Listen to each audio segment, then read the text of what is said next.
श्री राधे राधे। प्रभु का आश्रय। कहते हैं कि बवंडर चक्रवात के ठीक बीच में एक ऐसा स्थान भी रहता है जहाँ कोई हलचल नहीं, वायु का तनिक भी प्रकोप नहीं, प्रत्युत वहाँ इतनी शांति रहती है कि यदि किसी छोटे शिशु को वहाँ सुलाया जा सके तो वह सुख की नींद सोता रहेगा। वायु का झकझोर उसे छू तक नहीं सकेगा। ठीक उसी प्रकार इस संसार कोलाहल के मध्य में प्रभु विराजित है, तथा जहाँ वे है वहाँ न तो जगत की हलचल है और न त्रिताप की विस्मयी ज्वाला ही। वहाँ सर्वदा और सर्वथा सुख शांति भरी रहती है। जो कोई भी वहाँ पहुँच जाता है उसके प्राण शीतल हो जाते हैं। जगत के उलट फेर फिर उस पर अपना कुछ भी प्रभाव नहीं डाल सकते। हम अपने जीवन पर विचार कर देखें तो पता चलेगा कि उसमें न जाने कितने चढ़ाव उतार हुए हैं, कितनी बार हम हंसे हैं और कितनी बार रोए हैं। संसार के प्रवाह में बहते हुए हम सदा चंचल बने रहते हैं। अब तक कोई भी ऐसा विश्राम स्थल हमें नहीं मिला जहाँ थोड़ी देर के लिए भी आराम से टिककर शांति से स्थिर होकर हम थकान मिटा सकें। थक कर हम जिसका सहारा लेने चलते हैं, देखते हैं वह भी हमारी ही भांति चंचल है, सतत उसी प्रवाह में बह रहा है। इस प्रकार संसार के थपेड़ों की चोट खाते खाते हमारी इंद्रियां व्याकुल हो गई है, मन उद्विग्न हो उठा है और बुद्धि कुंठित हो चली है। इंद्रियां यहाँ की वस्तुओं में सुख ढूंढने जाती है, पर सुख के बदले आगे या पीछे इन्हें प्राप्त होती है सदा विषैली ज्वाला ही। ये बुरी तरह झुलस जाती है।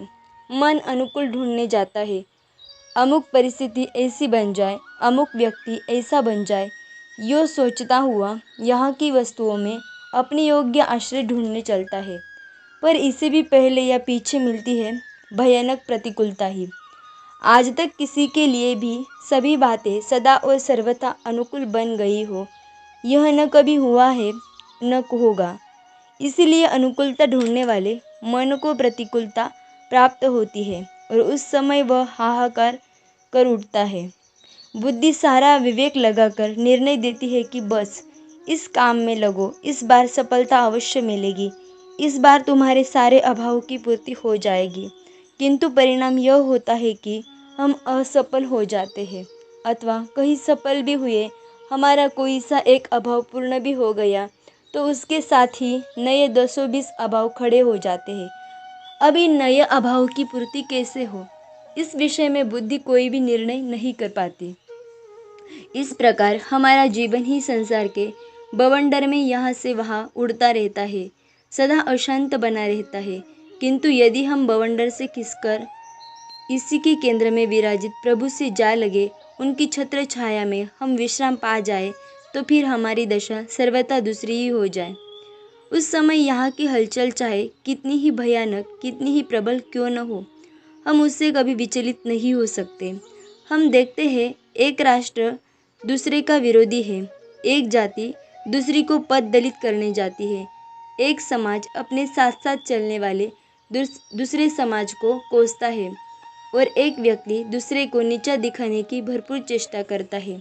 दूसरी ओर यद्यपि पहले की तुलना में बहुत ही कम है, ऐसे उदाहरण भी मिलते हैं कि एक राष्ट्र दूसरे का मित्र है, एक जाति दूसरे का अभ्युत्थान चाहती है, एक समाज दूसरे समाज का आदर करता है और एक व्यक्ति दूसरे को ऊपर उठाने के लिए अपना सर्वस्व दे डालता है। एक ओर अशुभ प्रवृत्ति का प्रवाह है, दूसरी ओर शुभ का। प्रत्येक सद्भावना रखने वाला मानव यही चाहेगा कि शीघ्र से शीघ्र जगत में अशुभ प्रवृत्ति का अंत हो जाए और शुभ का अधिक से अधिक तथा शीघ्र से शीघ्र विस्तार हो। किंतु इस अशुभ का विनाश एवं शुभ का विस्तार तब तक संभव नहीं जब तक इस हलचल से जुड़े हुए हम इसके साथ बह रहे हैं। इसके लिए तो हमें इससे हटकर इसी हलचल के बीच में अवस्थित पर इससे सर्वथा परे प्रभु को अपने जीवन का आधार बनाना पड़ेगा। सबके केंद्र में विराजित प्रभु का आश्रय ग्रहण करना पड़ेगा, तभी अशुभ के अंत एवं शुभ के प्रसार में हम सहायक बन सकेंगे। कहने का तात्पर्य यह है कि चाहे हमारा उद्देश्य अपने तक ही सीमित हो, हम केवल अपनी ही सुख शांति चाहते हो, अथवा हमारा उद्देश्य अत्यंत विशाल हो, समाज की, जाति की, राष्ट्र की और सारे विश्व की सुख शांति हमारा लक्ष्य हो, इन दोनों परिस्थितियों में जब तक इनके लिए किए जाने वाले बाहरी प्रयास पर ही हम निर्भर करते हैं, पर प्रभु पर नहीं। इन उद्देश्यों की पूर्ति के लिए जो जो चेष्टाएं होती है, उन्हीं पर हमारा ऐसा विश्वास है, इन्हें करते रहो, केवल इनके करते रहने से ही हमारे उद्देश्य की सिद्धि हो जाएगी। प्रभु की कृपा की हमें क्या आवश्यकता है? जब तक केवल मात्र रजोमयी प्रवृत्तियों हलचल में ही हम तन्मय हो रहे हैं, प्रभु को भूले हुए हैं, तब तक तो हम भटकते ही रहेंगे। किसी भी शुभ उद्देश्य की पूर्ति तब तक हो ही नहीं सकती जब तक प्रभु हमारे आधार नहीं बन जाते। यह बात अच्छी तरह सदा ध्यान में रखने की है कि हम चाहे अत्यंत शुभ से शुभ उद्देश्य को लेकर ही किसी सत्कर्म में प्रवृत्त क्यों न हुए हो, यदि प्रभु का आश्रय किए बिना ही हम आगे बढ़ना चाहते हैं, तो यह निश्चित है कि हमारा शुभ उद्देश्य बदलकर धीरे धीरे किसी अशुभ में परिणत हो जाएगा।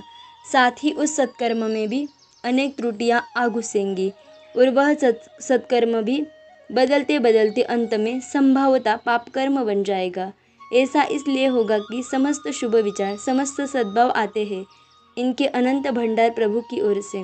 जहाँ प्रभु का संबंध नहीं, वहाँ ये आएंगे कहाँ से, रहेंगे कैसे? जहाँ प्रभु नहीं, वहाँ शुभ का सौरभ भी नहीं, सत्व का प्रकाश भी नहीं, वहाँ तो रज का बवंडर है, तमोगुण का अंधेरा है। वृक्ष से टूटा हुआ एक सुंदर पुष्प जैसे बवंडर में पड़कर धूलि से सन जाता है, अंधेरे में नाचने लगता है, वैसे ही प्रभु का आश्रय छोड़ देने पर हम संसार के प्रवाह में पड़कर रजोगुणी तमोगुणी प्रवृत्तियों में उलझ जाते हैं, उन्हीं में चक्कर काटने लगते हैं। हम तब स्वयं अशुभ से चिपटे हुए होते हैं, अशांत होते हैं, तब फिर दूसरे को सुख शांति दे सके, यह कैसे संभव है? पहले हम स्वयं इस हलचल से हटें, प्रभु का आश्रय ग्रहण करें, तभी हम स्वयं शुभ से जुड़ पाएंगे, शांति का अनुभव करेंगे, एवं तभी हमारे द्वारा जगत में दूसरे को भी शुभ एवं शांति की प्राप्ति होगी।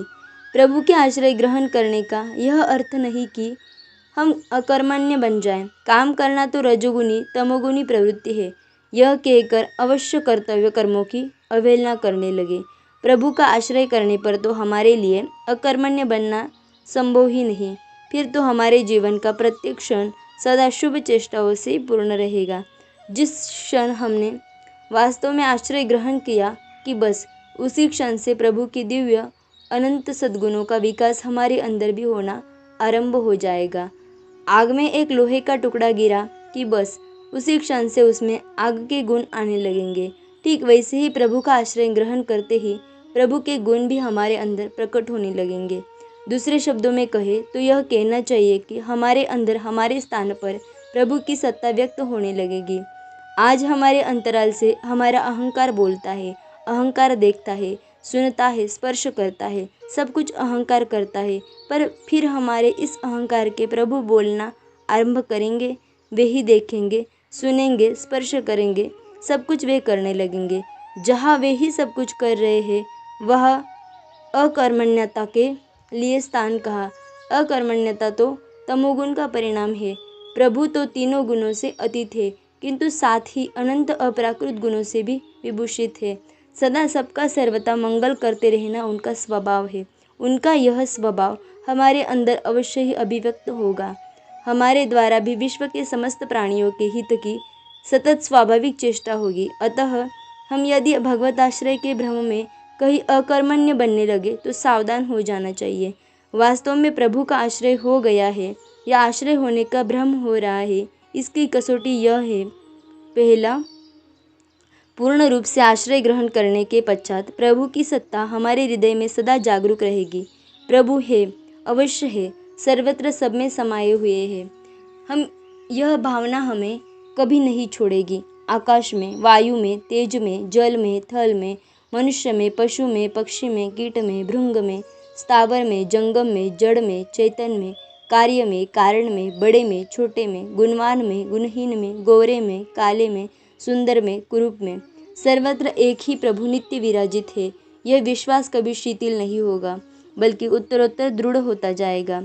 दूसरा, हम एवं हमसे संबंध रखने वाली समस्त वस्तुओं पर एकमात्र प्रभु का ही अधिकार है, यह धारणा सदा बनी रहेगी।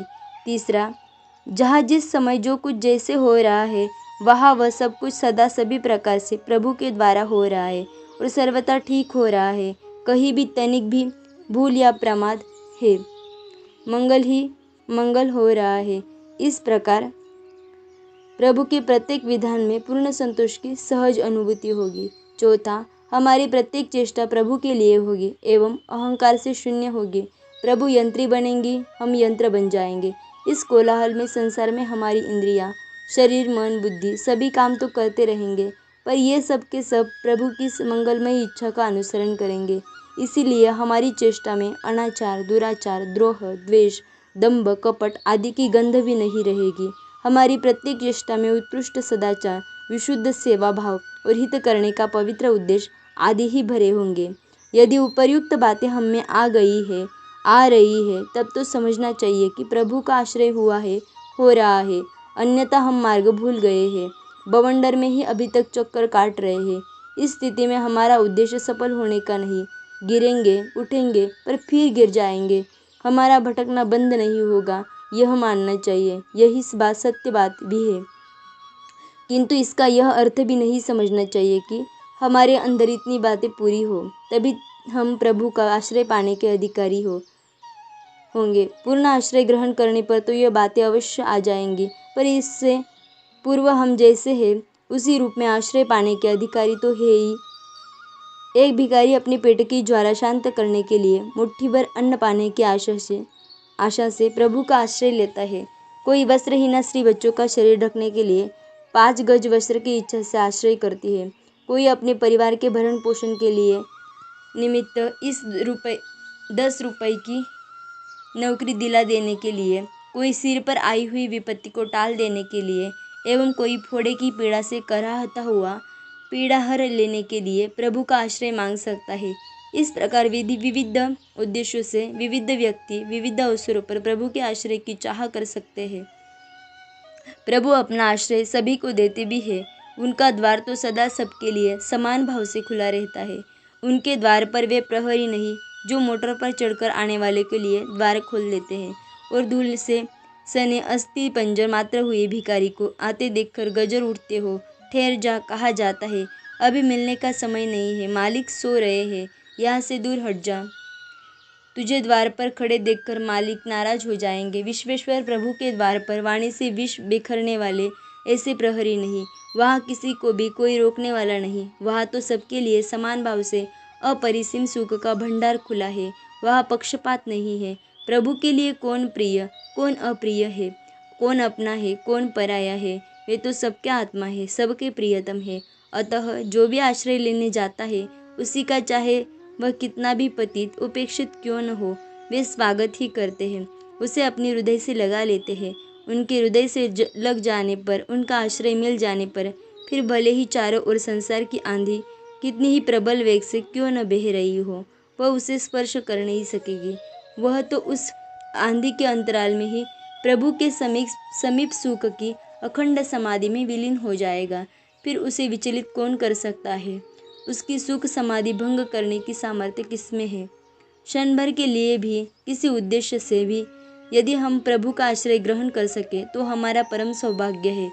यहाँ से निराश होने पर हम कभी कभी ऐसा करते भी हैं, पर भूल यह करते हैं कि उस आश्रय को पकड़े नहीं रहते, छोड़ देते हैं। जिस आवश्यकता से हमने आश्रय लिया था वह पूरी हुई कि आश्रय भी शिथिल हुआ, छूट गया। कदाचित एक बार प्रभु का आश्रय ग्रहण कर, उन पर निर्भर होकर इसे हम अशून्य बनाए रख सकते तो आज हमारे सब जो कर्म का कर्मफल का बवंडर बह रहा है, इसमें पड़कर विवश हुए हम जो नाच रहे हैं, नाचते नाचते थक गए हैं, इससे त्राण पा जाते हैं। फिर भी यह बवंडर रहता तो अवश्य, किंतु भयावह नहीं रहता, खेलने की वस्तु बन गया होता।